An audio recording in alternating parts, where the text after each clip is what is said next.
benn waxtu ci télévision Futurs Médias dal leen ak jàmm ci xibaaru digg njoloor gi dina bokk ci la ñuy waxtaane tey làkk bu métti ba amoon foofee ca diwaanu Castor démb nag ñu nay jur yu bëri ñàkk nañ seen bakkan ñu bëri tamit ñàkk nañu seen oto gannaaw safara su métti soosee nag ci jamono jooje nag amoon na embouteillage bu métti bu ñu nameeku woon foofu soriwul dara fi nga xamante ne rek mooy Auchan bi dinañ wax tamit ci weneen làkk bu amoon fi nga xamante ne rek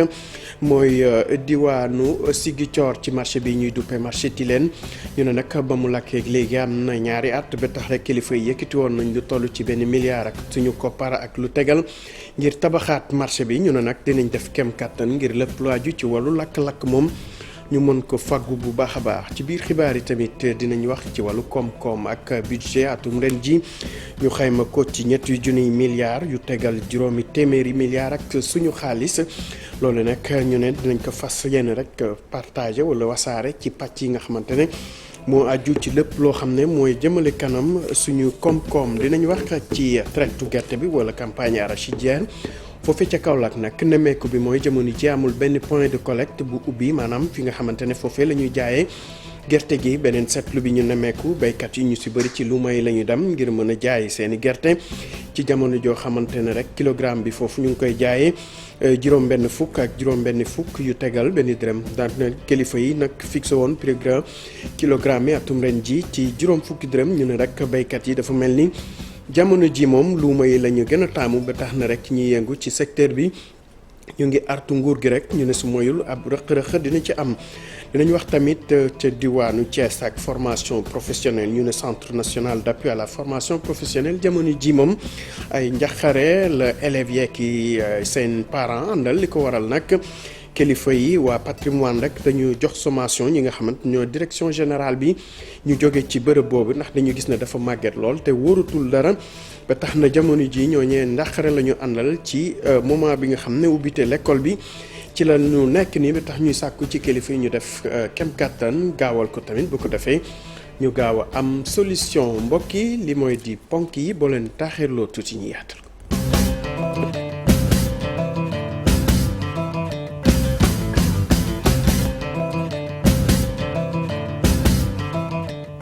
kii dal leen a jàmm ci xibaar yi ñu door rek lakk bu métti bu amoon démb ca diwaanu Castor ñu ne nag ñu bëri ñàkk nañ ci seen jur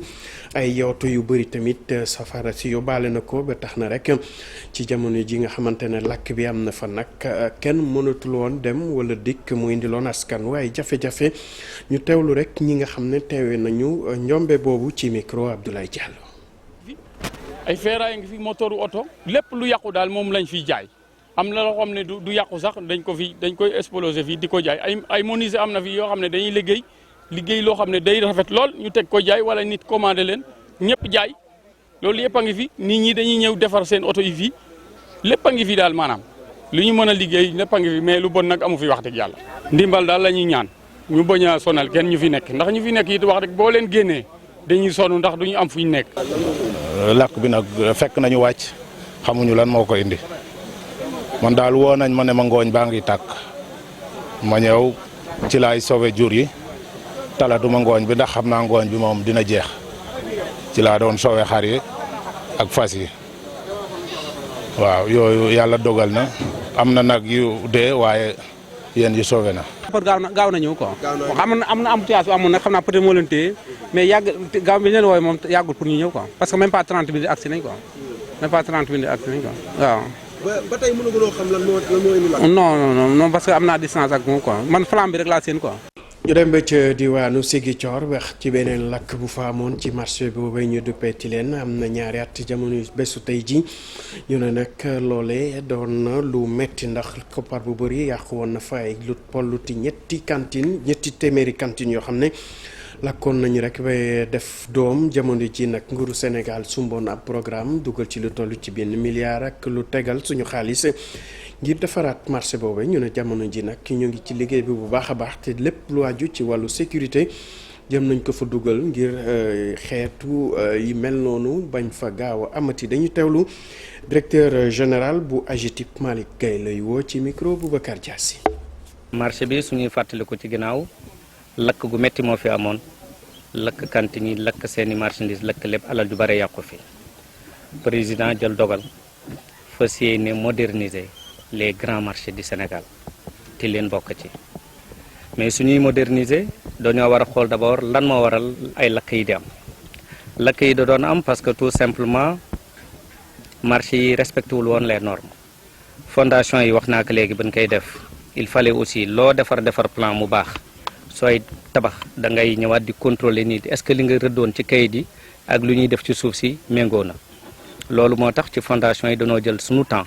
à chaque fois suñu yegsee ci benn étape boo xamante ne dañ ko war a contrôler bureau de contrôle bi day jógee Dakar ñëw xool surtout côté électricité bi pour xool ndax réseau terre yi def nañ ko ndax nañu prévoir installation électrique yi jàll na déjà en souterrain parce que dootuñu may commerçant muy am possibilité di may courant ki nekk ci wetam. soo ñëwee di defar marché boo xamante ni dafa existé woon nga war ko reconstruire sa première préoccupation mooy képp ku fa nekkoon soo paree na mën a dellu ci marché bi loolu def nañ ko yokk nañ ci sax capacité additionnelle ñoo xam ne ñu fi newul woon su marché bi paree daañu mën a ñëwaat fekk si ñu fi nekkoon muy benn. deuxièmement état bi dugal na ci 1 milliard 300 millions. ñu dem ba ca diwaanu Sierre nekk ci département bu Louga foofu nag at bu nekk lii di daay dafay faral di sonal askan bi lor ñi nga xamante ne tamit ñooy jur yi atum ren ji nag jël nañu matuwaay ngir fexe ba li ni mel du fa am jaarale ko rek ci lu ñuy duppee ay pare-feu loole nag comité de lutte contre les feux de brousse te municipalité bi taxawal ko ñi nga xam ne ñooy service forestier yi taxaw leen ci ñu ne lim ci jublu rek mooy taxawaay boo xamante ne rek lii di daay moom du fa am ci atum ren ji Thierno Fall moo ñu toogal ci diwaan.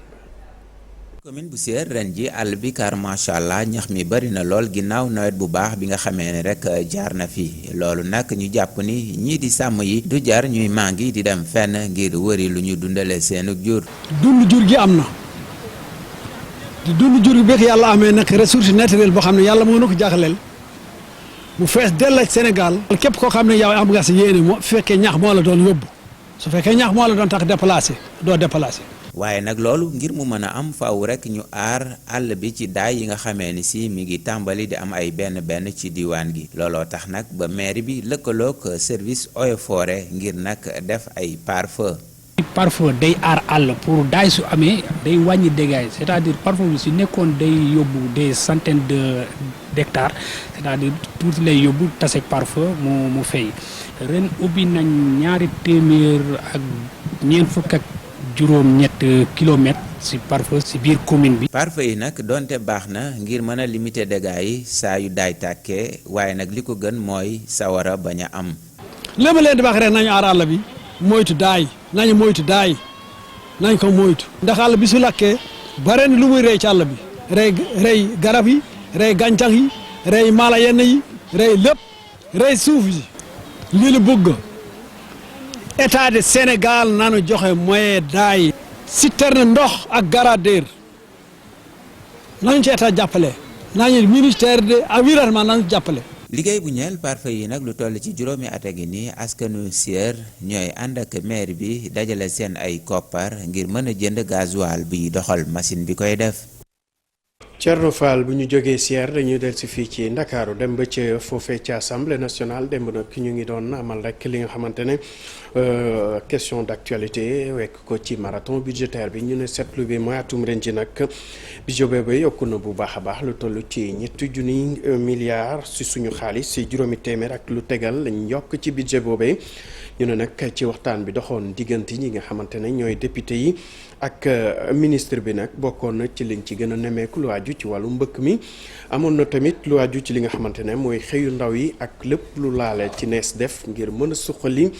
li nga xamante ne mooy koom-koomu réew mi dañuy ñëwaat rek ci boobu la xew-xew Mohamed Samb teewoon na fa àndoon fa ak Amadou Ba. téeméer ak ñaar fukk ci ay député ñoom nag ñuy jongante ñeel wàllu loi de finances 2021 ci li leen gën a soxal bokk na si moo di wàllu mbëkk mi xëyum ndaw ñi waaye itamit anam bi nga xamante ni moom la DER di financé te ñenn ñi sax jàpp ni am na lu ci jaarul yoon. délégué DER bi nee na financé na dans la seule région de Dakar 15 milliards nee na si financé na ci Sénégal 57 milliards monsieur le ministre de mon point de vue 57 milliards fu ñu ko financé war na am yoon war na am trace war na am impact ngir kii di Moustapha Guirassy faaw rek ñu xalaataat ci anam bi ñu yoree économie bu Sénégal loole ñu mun ko jaarale ci ay investissement yu mën a yàgg moom député bi nag bu fekkee ni lii di wàllum fast track nii la ko gisee. fast track soo xoolee mooy gaawantu leen pour man mii nekk nii tey jii nguur lépp mu mën ko fekkee pour que ëllëg su dee soxla naa dara ñu mën ma ko joxaat kon loolu dafa rey économie bi dafa rey en fait investissement bi et tax na ba investissement efficient wul mooy réaliser donc ay bijoux yoo xam ni soo ko xoolee yëpp dañ leen tëj. ak budget boo xamante ni dañ koy tënk ci ab programme bu ñu duppee 5-3-5 nguur gi ci wàllu boppam nag ci anam bi la bëgg a saafara jafey-jafey askan bi. budget bi aussi ci politique lay basé wu politique bi nga xam ne moom la président teg en place muy 5-3-5 moom la ñuy exécuter plus li nga xam ni ak yeneen postes yi nga xam ne que dañ leen war a booster pour que économie bi gën a nekk en place loolu aussi c'est des choses yoo xam ni ça existe te ñu ngi koy def. projet de loi de finances 2021 ñu ngi ko jàpp ci 4 milliards yu toftala téeméer ak juróom-ñetti fukk ak ñeent ci ay millions loolu wuuteeg ak 4 milliards yu tegal ñaari téeméer ak fukk ak juróomi millions ci atum 2020 kon nag budget bi yokku na lu toll ci ñetti téeméer ak juróom-ñaar fukk ak ñett ci ay milliards yu francs CFA. Mohamed Samb keneen koo xamante ne rek démb ñoo ngi doon saytu budget di ministère des collectivités territoriales et du développement loolu nekk may na ñi nga xamante ne ñooy député yi ñu saytu budget boobee bu baax a baax sàkku tamit ci ministre bi ci lépp lu aju ci li nga xamante ne mooy yéexaare yi ba ñuy nemmeeku ci boobule fan ñu mën ka matal bu ko defee rek askan wi gën a gis seen bopp bu baax a baax ci boobu la liggéey ministre bi nag gannaaw bu mu tontoo ba noppi neneen dinañ def kem kàttan ngir lépp lu aju ci programme bi ñu leen sant tamit ñu def ci kamtalaay kàttan dañuy teewlu ministre Oumar Gueye ci micro bi fay. yokku président Macky Sall dafa proposé woon suñu budget mu yokku na ci lu war a tolloog 6 milliards parce que bu ñu tolloo woon ci 106 milliards dem ba 112 milliards loolu yokkute la te nag li ko tax a jóg mooy gën a jàppale collectivités territoriales yi. yokk fonds de dotation yi yokk fonds d'équipement yi boole ci SEL muy contribution économique locale nga xam ni maire yi moom la ñu woowee xorom si boole ci PACASEN 130 milliards sur 5 ans pour 123 collectivités territoriales boole ci PACASEN rural bii di ñëw 352 milliards pour li des ci ñi nga xam ne amuñu woon ci PACASEN bi ak yeneen coppite yoo xam ni indi na ko pour que collectivités yi nekk ci anam yu mën a baax waaw li nga wax ci affaire incohérence territoriale découpage yi ngay wax moom la ñuy woowe incohérence territoriale lu incohérent nag dañ koy def mu am cohérence bi mooy fexe ba la ñu defoon ci ay at te dara taxu ko woon jóg lu dul ay politique politicienne sax mën nañ ko ci boole nga xam ne du amal njariñ askan wi ñu defaraat ko. ñoo desandi foofee ci assemblée nationale beneen jëwriñ boo xamante ne rek député yi ñoo ko dalal tey di ki ñu dënk lépp lu aju ci wàllu mbéy mi fii ci Sénégal jamono ji ñuy wax ak yéen ak ñu ngi saytu budget bi xool ni ñuy taxawi tamit ngir gën a jàppale ñi nga xam ne ñooy yëngu ci wàllu mbay mi fii ci Sénégal du ñu def dara sax lu du dem fekki suñu ndaw mu ñu fa toogal Mohamed Samb Mohamed gannaaw bu ma la nuyoo. ana lan la ñu mën a jàpp ci li fës foofee ci assemblée nationale mu wàju ci wàllu mbay mi fii ci suñu réew. waaw Ibrahim yow itam maa ngi lay nuyu di nuyu mbokk téléspectateurs yi ñuy seetaan jamono ji bu fekkee yaa ngi may dégg bu baax. ñu ngi ci pencum ndaw réew mi. waaw ñu ngi ci pencum ndaw réew mi ci projet de budget bi nga xamante ni moo ñeel jëriñ bu ñu dénk wàllum mbay mi. moom nag budget ci atum 2021 li ñu si mën a jàpp moo di day toll si 170 milliards yu tegal 915 millions 801 mille 689 francs CFA. loole nag ci li ñuy tuddee crédit de paiement bu fekkee ni autorisation de paiement bi day toll ci 732 millions de francs CFA. 978 millions 417 824 francs CFA. léegi nag bu dee ci wàllu discussion générale yi jamono ji foofu la ñu toll lu toll ci juróom-ñeent fukk ci ay député ñoom ñoo inscrit ci liste bi ngir mun a jongante ku ci nekk wax sa xalaat. ci wax yi nag liñ ci gën a jàpp moo di ñenn ñi dañu jàpp sax ni fi mu ne nii Sénégal li fi toll ci ñàkkum xëyu ndaw mi ñu di ko wax chômage lii di mbay mi war na nekk saafara di solution ci chômage boobu ndax mbay mi boo xoolee téeméer boo jël ci wàllum xëy mi fii ci Sénégal. juróom ñeent fukk ya ak juróom di maanaam 45% yi wàllum mbay mi moo ko jël kon mu nekk secteur boo xamante ni si bu am doole la ndax ñoom li tax ñu jàpp ne mbay mi war na mën a nekk solution ci ñàkkum xëyu ndaw mi di chômage mi moo di fan yi li ñu nemmeekuwaat moom di mbëkk mi boo xoolee démb wax nañ ko waxaat ko boo xool sax daanaka li ñuy waxtaanee yëpp li ci am ay différence du bari ndaxte ku ci nekk rek da ngay gis que ni jamono bi Sénégal fi mu toll ci wàllu actualité projet de budget bi nga xamante ni ñu ngi koy amal war na mën a nekk benn cadre boo xamante ni ku ci nekk di nga proposer solution jëm ci loolu leneen li ñu gis moo di wàllum campagne agricole bi sànq yaa ngi koy junj ci bopp xibaar yi mu di njaayum gerte mi ren gi gis nañ engouement bi mu am ampleur bi mu am ba tax na yéen député yi jàpp nañ ni bu fekkee bëgg nañ am mbay moo xamante ni dafay set sell te ñu mun koo jaarale ci njaayum gerte bu jaar yoon foog ñu am ay jumtukaay yu xarale maanaam am technologie bu bees boo xamante ni moom muy gunge lii di mbay mi fii ci Sénégal ndax fii àdduna bi toll ci wàllu avancement ci wàllu technologie war nañu am jumtukaay yu xarale ay tracteurs yoo xamante ni ñi koy defar fii la ñuy nekk ci réew mi nekk doomu réew mi waaye itamit ñu moytu lii di importation mboq mi ndax mboq nee nañ am na fii ci Sénégal bari na fi loolu kon yenn wul maanaa ñu koy jël tey ji di ko jéggaani bitim réew di ko dugal fii ci réew mi te mu am fii beneen boo xamante ni si wax nañ ko ci ponk yi Ibrahima bu dee yaa ngi may dégg dafa am benn député boo xamante ni li mu jàpp moo di tey budget bi ni mu toll bu fekkee ni bari na trop ci ay milliards war nañ mën a jël lu toll si 900 milliards jox ko 45 départements yi nga xamante ni ñoo fi nekk bu ko defee département bu nekk dina am 20 milliards yoo xamante ni dañ koy jox ndaw yi ñu dugg ci wàllu mbay mi jaarale ko ci agro business ndax dox na fii ci réew mi fii ci Sénégal Ibrahima. Mohamed loolu am na solo ñu bàyyi la nga wéyal liggéey bi du ñàkk fii ak suñu ëttu xibaar yi di ñëw rek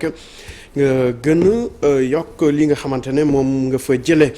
dañu desandek wàllu mbay mi ak li nga xamante ne mooy campagne arachidière bi ñeneen naan que traite bi taxaw na nag jamono ji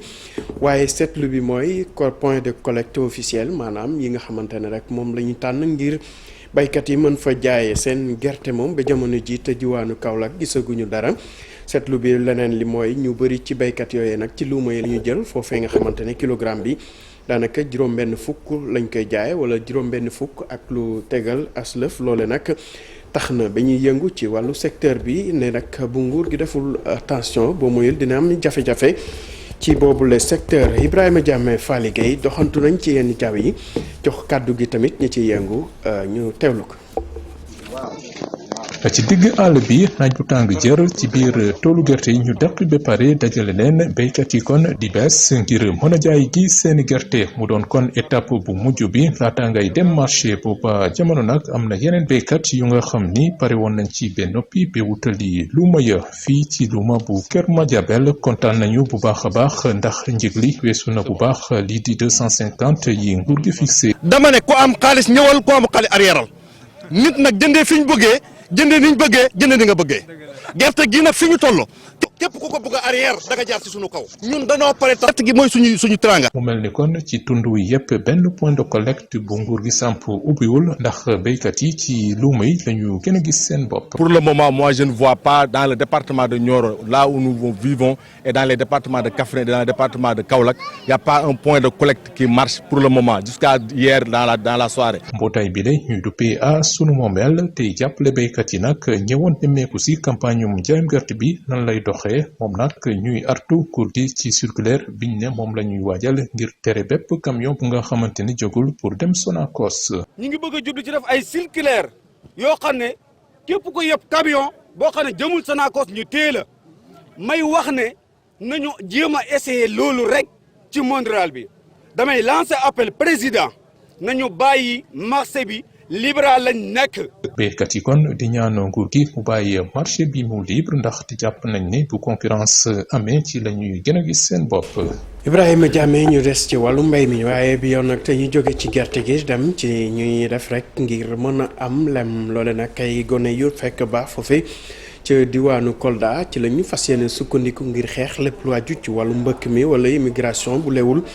loolu nag fas nañ koy jaarale ci benn projet apicole bu ko defee rek ñu may ndaw yooyu ci lu ñu mën a jàpp bu ñu ko defee tamit ñu mën a toog ci réew mi liggéey ci luy jëmale koom-koom seeni dëkk Abdoulaye Diallo moo ñu toogal ci diwaanu Kolda. ñi di defar lem doon na ab banqaas buy wéy di am doole fii ci diwaanu Kolda ci at yi ngir am fii xëy te tekki fii ay ndaw yu tund Kanfodian biir département bu Kolda ñoo fi taxawal ab projet utum lem mu doon ab pexe bi ñu lal ngir xeex tukki jël gaal ak xeex li ñu duppee exode rural. On voit ici aussi en Casamance, surtout dans le zone sud, on voit qu'il y a l'immigration, mais aussi il y a... fii ci bët Saalum réew mi tukki jël gaal bare na fi waaye ay ndaw yi jóge ci dëkku kaw yi di utali taax yi loolu it bare na fi rawatina ci nord bi looloo tax ñun ñu am xalaat taxawal fi projet bi ni mel pour amal fi ay xeey pour ndaw yooyu. Booster sur l'emploi des jeunes et aussi lutter contre l'exode rural. ñu sawar lool ci seeni bile projet bi ñu fas yéene dooleel waaye ñoo ngi sàkku ndimbal ci bépp partenaire bi leen mën a jàppale. Surtout les partenaires qui vraiment s'investissent dans ce domaine. rawatina ñi yëngu ci wàllu lem ndaxte ñun bëgg nañu liggéey daan suñu doole tekki fii waaye amuñu moyen ngir loolu nag ñoo ngi sàkku ndimbal. Nous lançons un appel. On a besoin d'une aide. ñi seeni xam-xam màcc ci wàllu lem ñoo jàpp ne utum lem dafa di banqaas bu mën a indil koomi réew mi ab yokkute. Bien sûr, moi d'ailleurs je dis que seule l'apiculture, seul je dis dans le secteur de l'élevage, l'apiculture seule. loolu li ma wóor la jàpp naa ne wàllu lem kese mun naa jural réew mi ab koom bu kenn musuta xalaat am na fi ay réew yoo xam ne wàllu lem kese moo tax ba yooyu réew mën a fës fu ne ci biir àdduna bi boo jëlee ay réew yu mel ni réew asiatique tey yàlla ak lem réew yooyu nekk tey li ñu doon. Asiatique c'est vraiment ils ont montré que avec l'apiculture on peut faire développer un pays. tundu Kanfodian mi ëmb fanweer ak juróom-ñeenti dëkku kaw dafa doon ab tund bu nekk ca diggu àll bi ca frontière diggante Sénégal ak Guinée-Bissau fu loxoy nguur barewul yooye ndaw ñooy sàkku ci programme yu mel ni PUMA ak PUDC ndax ñu yegg ci seeni boor. Abdoulaye Diallo ñu dem ba ca diwaanu Jëndeer ak jàpp Kayar foofe nag coowul suuf dox na diggante ñi nga xamante ni ñoo gérer municipalité yi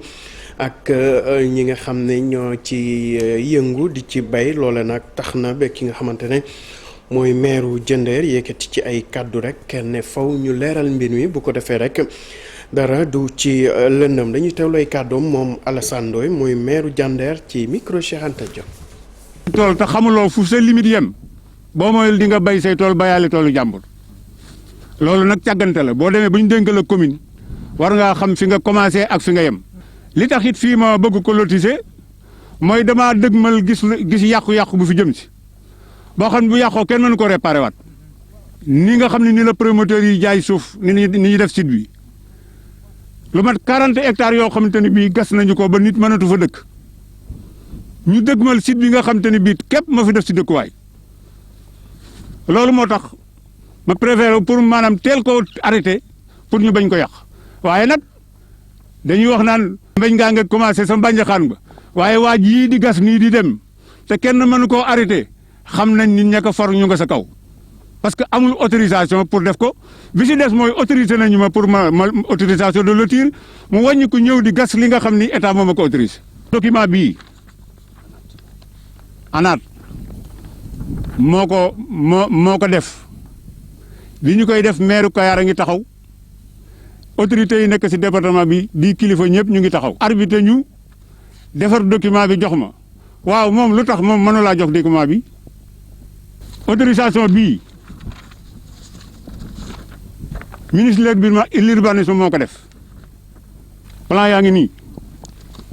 directeur de l'urbanisme moo ko kaseté jox ma ko kon man li may def am naa ci ndigal.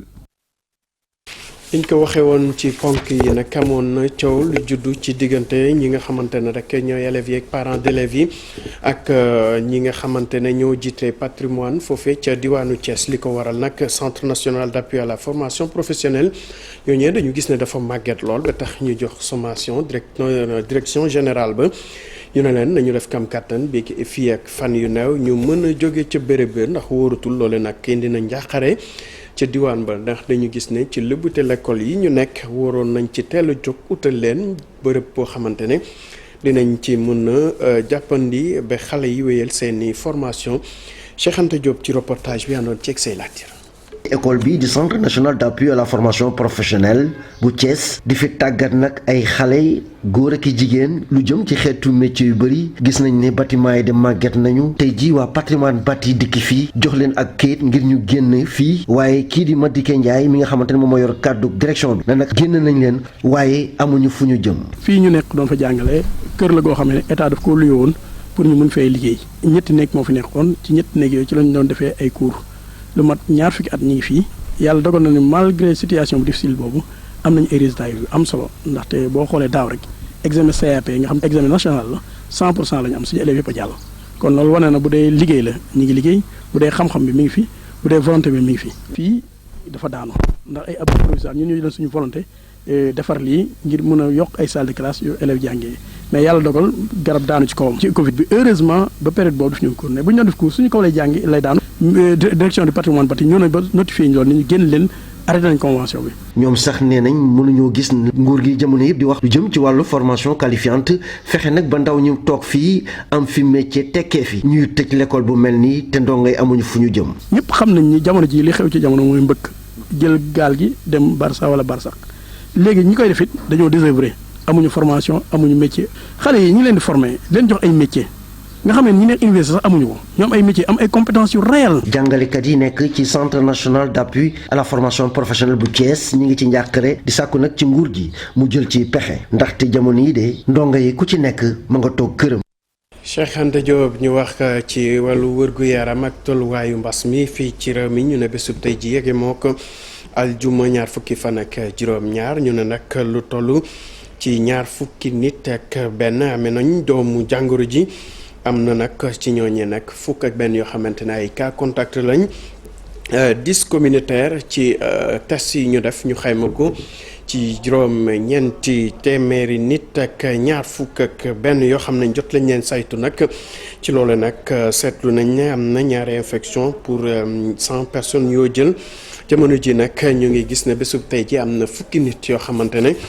wër nañu rek ba dellu seen kër. ñu dem ba ci diwaanu Ourossogui wax ci jafe-jafe yi nga xamante ne kër docteur yi ñu ngi koy am foofee nag ki nga xamante ne rek moo aju ci wàllu prise en charge médicale ba ci askan wa nag yenn saa dañ ci am ay jafe-jafe dak waral nag scanner bi ñu ne dafa am ay jafe-jafe jamono ji ba tax rek évacuation yi moom jamono ji seeni malade dañuy jël dogal rek yóbbu leen ca Touba ñu ne nag loolee indil na askan waaye jafe-jafe ba tax na ñu ne nag faw kilifa yi taxaw ci ndax loolee sonal la leen bu baax a baax Ali Bandel Niang moo ñu teewal ca diwaan ba. pour ñeenti weer gannaaw tukkib nemeku bu mu doon amal ci Matam digle yi nga xam ni ministère de la santé digle woon na ko kat am na ci tàmbalee feeñ ndaxte tey jii ay docteur maanaam réanimateur ak anesthésiste yabal nañ leen ci l'hôpital bu Ourossogui te door nañu liggéey ngir defaraat bloc chirurgical ba ak fi scanner ba war a ne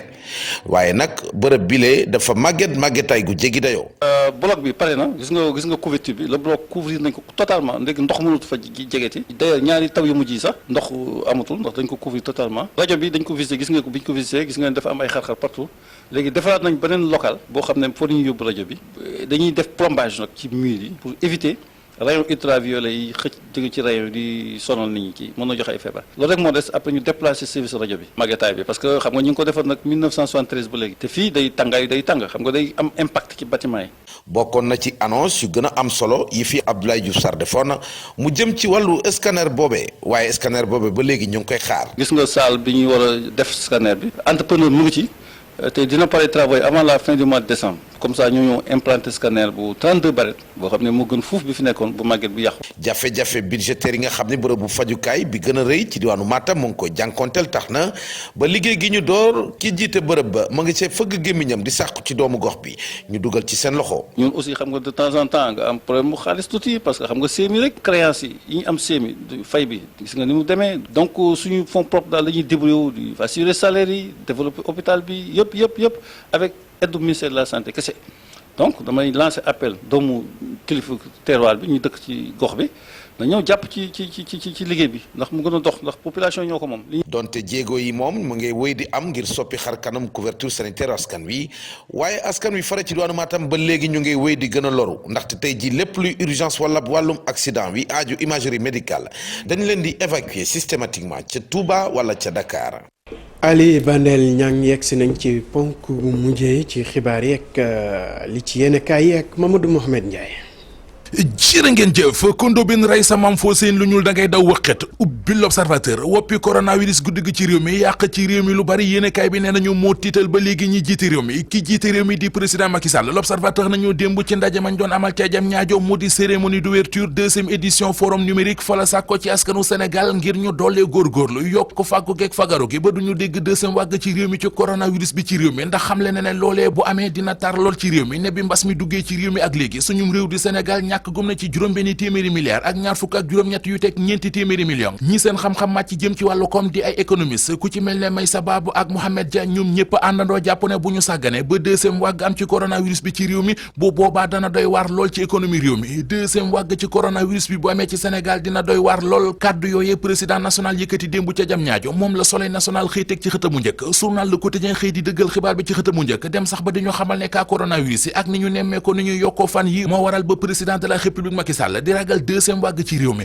li ko gën a tiital ci yëf yi nag moo di tey ji bu amoon koom-koomu réew mi du ko fekkee leneen a ngi lool bu ñu ci waxulit koom-koomu réew mi du ko fekkee mu di lakk yu bari yi am ci réew mi Vox Populi nee nañu am nag lakk gu métti gu am dimbu ca Castor ba yàq fa ay millions yu bari lakk gi mi ngi amee ci benn barab bu ñu defoon dépôt ngooñ ak jura nga fa woon ay mécaniciens nga fa woon ba ci sax atelier defarkati frigo am na kenn ku jële ay gaañu-gaañu ca lakk ga am na it ay wata yu bëri yu fa lakk ñi yàqule woon ca lakk ga woon ca marché Ocass bu Touba journal La Tribune nee nañu xalifa général des mourides di Serigne Mountakha Mbacké Bassirou jël na lu toll ci téeméeri million jox leen ngir masawu leen porte parole am di Serigne Bassirou Mbacké Abdou Khadar moo leen ko yóbbuloon démb libération nañu lora fu ñu yàqule woon ca lakk ga woon ca marché bu Ocass xalifa général des mourides di Serigne Mountakha Mbacké Bassirou jàppale na leen téeméeri million beneen marché bu fi lakkoon di marché Tilène ba ca Ziguinchor la Sénégal nee nañu waa AGETIP fas nañu yéene defaraat marché ba ci diirub juróom-benn weer gën koo yàgg njiital AGETIP di El Hadji Malick Gaye moo ko xamle démb ci Ziguinchor ñu dellu si Ndakaaru ak journal L'As ba tey jigéenub Idrissa Seck ba woon di Awa Gueye Kébé càmmiñam di Idrissa Seck njiital conseil économique social ak environnemental journal bi nee nañu dellu si waat na ko ba fal ko conseiller spécial ca CES loolee nag ginnaaw waxtaan wu yàgg te yaatu mu amal moom Idrissa Seck ak kii di président Macky Sall ca centre conférence Abdou Diouf ba ca Diamniadio seen gise ba photo bi koy nataal mi ngi ci xët bu njëkk enquête dina kay enquête bind ne Macky Sall mi ngi dooleel ay àndandoom moo tax mu jël dogalub yokku budget bu assemblée nationale bu haut conseil collectivité territoriale ak bu conseil économique social ak environnemental loi de finances initiale 2021 enquête nee nañu mi ngi toll ci 4589,15 milliards journal La Tribune nañu démb bi ñuy door wootem budget gi ci assemblée nationale xeex bu rëy moo fa naroon am ne député Pape Seydou Dianko moo fa bëggoon a duma député Cheikh Abdou Bara Dolly ne dem na ba naan ko maa la mën maa la ëpp doole boo ma tooñee dama lay duma ba nagam ci sa kaw source waa nañu ci xëtam mu njëkk député Cheikh Abdou Mbacké Bara Dolly moo wax démb ci assemblée nationale wax ju rëy ndax dane am na ci réew mi ay directeur des domaines yu jël ay titres fonciers ci réew mi di ko jox ay jigéen yi taxawaalukat maanaam jigéen ñuy jaay seen bopp te loolee xel nangu ko. Mamadou Mohamed Ndiaye cant ak ngërëm ñeel na la yéen tamit naka noonu ci teewlu beeg safo bi dina ñaanal kenn lu jàmm di ko sàkku ci yéen jërë ngeen jëf.